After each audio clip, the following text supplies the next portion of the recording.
সভাপতি সভামঞ্চে বসা 12টি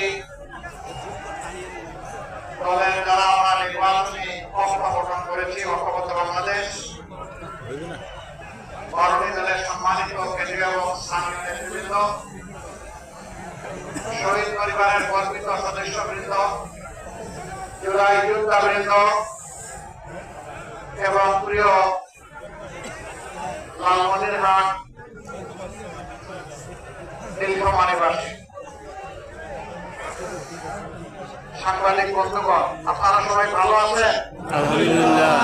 ভালো আছেন?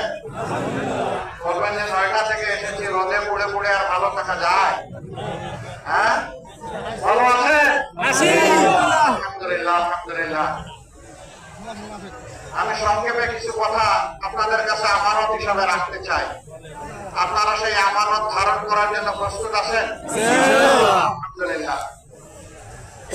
আমি গভীর শ্রদ্ধার সাথে স্মরণ করছি যাদের কারণে, যাদের লড়াই, যাদের জীবনদান আজকে আমাদেরকে এখানে এসে হাজির হওয়ার তৌফিক দিয়েছেন, সেই সমস্ত জুলাই শহীদ এবং যোদ্ধাদের।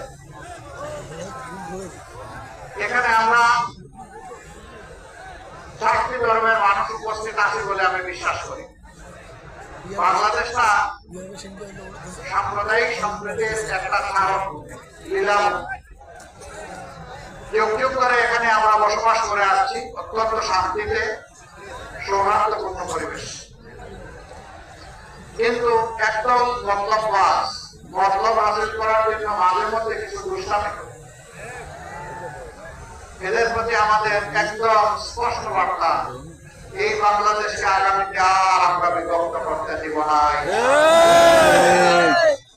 এরা জাতিকে বিভক্ত করে, জাতির মধ্যে হিংসা প্রতিহিংসার জের সৃষ্টি করে, জাতিকে পরস্পরের বিরুদ্ধে লাগিয়ে এরা জাতির সম্পদ চুরি করেছে, ডাকাতি করেছে, লুণ্ঠন করেছে, মানুষের উপর চাপিয়ে দিয়েছে। এই মতলববাজ রাজনীতির এখন খবর রচনার সুযোগ এসেছে। 12 তারিখে এই নির্বাচন কোন সাধারণ নির্বাচন না।